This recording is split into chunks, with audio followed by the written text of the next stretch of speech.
Mr. President, we are now over a month into a shutdown caused by the refusal of Senate Democrats to vote for a short-term stopgap spending bill that expires November the 21st. So much time has passed that we're now only 3 weeks out from that new deadline, even if they were to vote to pass this short-term funding bill that's passed the House of Representatives. This cannot be explained by logic or reason. This can only be explained by politics and by the Democratic leader's desire to keep his job and to survive in the next election, because he's afraid of his own political party and that they will throw him overboard if he were to agree to a short-term stopgap spending bill, which we did 13 times when President Biden was in office. But we're also hearing that they want us to negotiate the expiring Biden COVID-era subsidies for the Obamacare exchanges. And since they want to talk about that, I would just reiterate what President Trump has said, what Speaker Johnson said, what the majority leader of the Senate has said.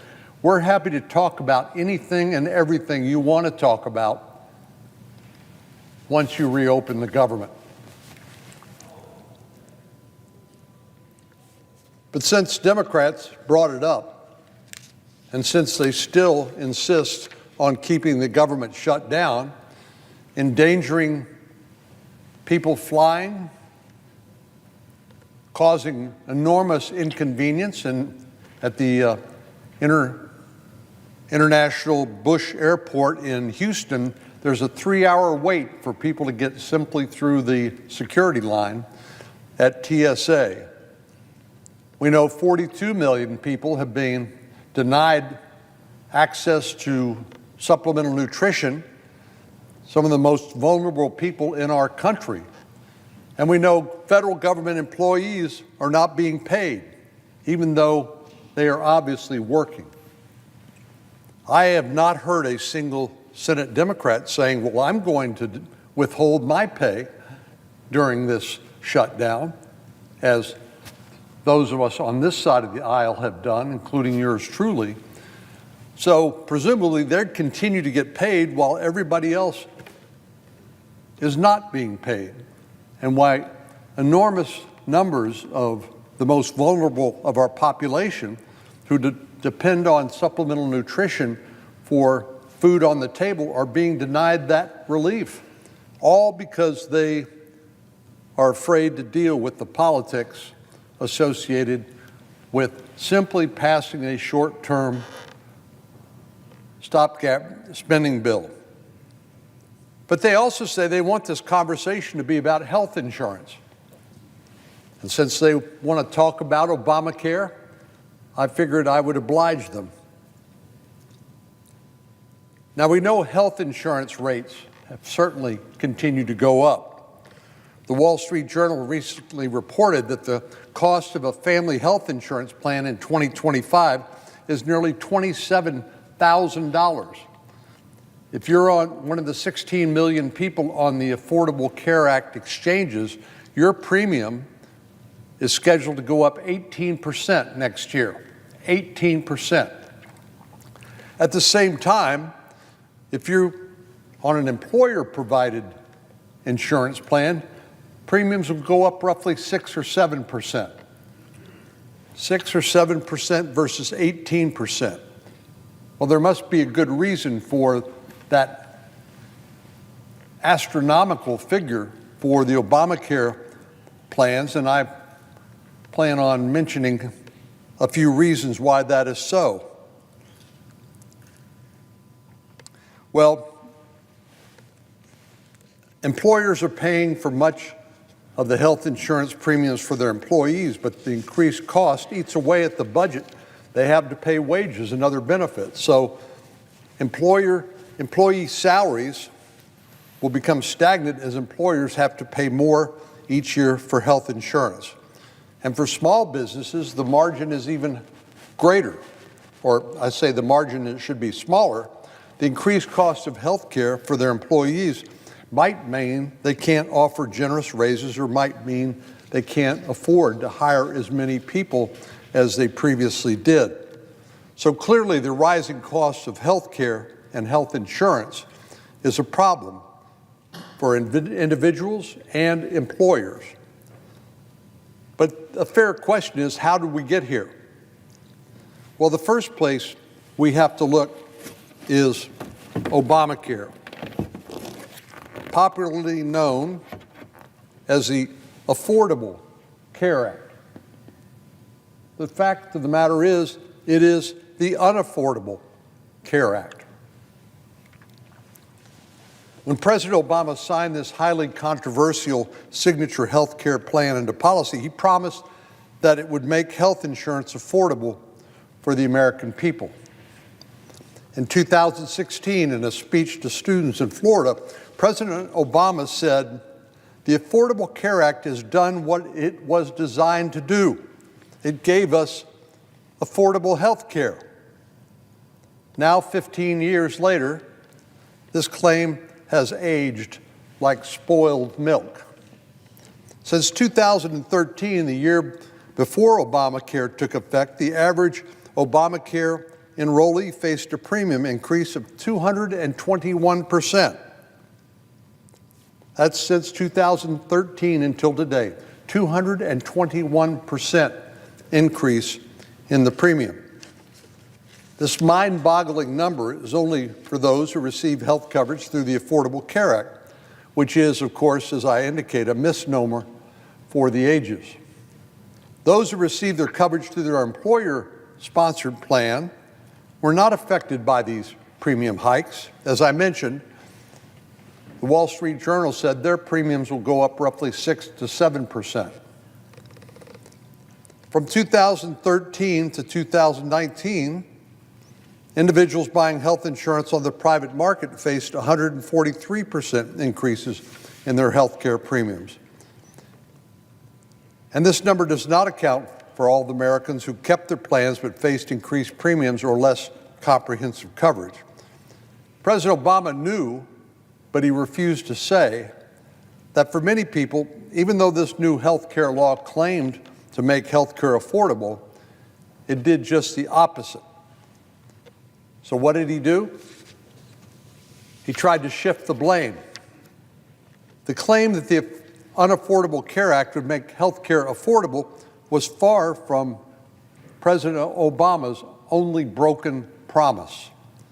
In a quip that was later described by a political fact-checking site as the lie of the year for 2013, President Obama said that, quote, "If you like your health care plan, you can keep it." 2013, a political fact-checking site called that the lie of the year. But we know how the story has ended. By the fall of 2013, 4 million Americans received letters informing them that their then existing health care plan would be canceled.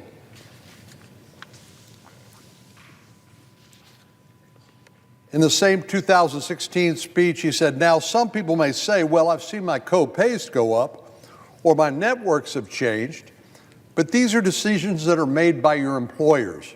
It's not because of Obamacare. They're not determined by the Affordable Care Act." Now, that was a complete and utter abdication of responsibility for the disruption that Obamacare caused. And while it may be true that they were not directly determined by the Affordable Care Act, it is because of the Affordable Care Act that people lost their coverage, and thus they could not keep the coverage they had if they wanted it. Obamacare did not make health care affordable. It created a tangled web of regulations alongside of taxpayer-funded subsidies that ultimately only led to higher costs for taxpayers and those receiving care. The only party that stood to gain the benefit from the Obamacare chaos was the health insurance companies themselves. they've enjoyed a windfall as a result of Obamacare.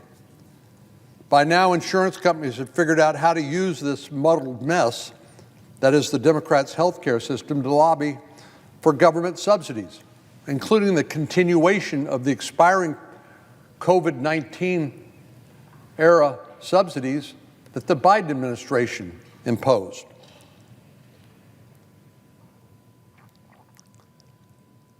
They knew that Democrats would not want to be responsible for the increased premiums and lower coverage, so they threatened premium increases while lobbying Congress to give these insurance companies even more money in the form of enhanced subsidies. In 2025 alone, U.S. government health care subsidies paid directly to insurance companies totaled more than $130 billion. That's your tax dollars paid to insurance companies, $130 billion in 2025 alone. In some cases, these subsidies pay for phantom enrollees who are likely not even to know that they are covered by one of these policies. In 2024, there were approximately 12 million Affordable Care Act marketplace enrollees who made zero medical claims, a highly unusual circumstance. 12 million, no claims. Roughly 40% of those fully subsidized by the Biden-era COVID credits made zero claims, meaning that these insurance companies received these very generous subsidies but incurred zero costs. Since 2021, the cost taxpayers have incurred to subsidize Obamacare plans has increased a staggering 150%. And many of the ones on these policies are far from the most vulnerable in our population. In 2021, when the Democrats lifted the cap on these subsidies, removing the income eligibility limit, households earning upwards of $500,000 were made eligible for taxpayer-subsidized plans. So you tell me why taxpayers should have to subsidize somebody who makes $500,000 a year and buy their health insurance policy for them. These increasingly expanded subsidies for high earners proves a point that was perhaps the only promise that Obamacare actually kept, that the Affordable Care Act was just the first step toward a taxpayer-funded health care system, a single-payer system. Back in 2016, President Obama compared his signature law to a starter home that would later be upgraded into one that would be much bigger. But based on the way the law actually worked, it's clear that expanding it is not going to make people better off, just the contrary. So here we are in 2026, and what happened? Are we living in a utopia where health care is free or suddenly affordable? Well, just the opposite. Health care is now more expensive than ever, with analysts warning that increased costs will continue to eat away at workers' paychecks. Millions of Americans have faced cancellations of their private insurance plans, while many more are facing devastating premium increases. And then there are the insurance companies who've reaped hundreds of billions of dollars in taxpayer subsidies while continuing to raise premiums on patients. I think it's safe to say, Madam President, that Obamacare was a golden promise that turned out to be almost entirely false. So when we look for a solution to rising health care costs, we should be wary of listening to the same people who sold us Obamacare on false premises, and not trust those who would prefer we continue to prop up a failed system that enriches insurance companies while leaving Americans to pick up the pieces. Madam President, I yield the floor, and I would note the absence of a quorum.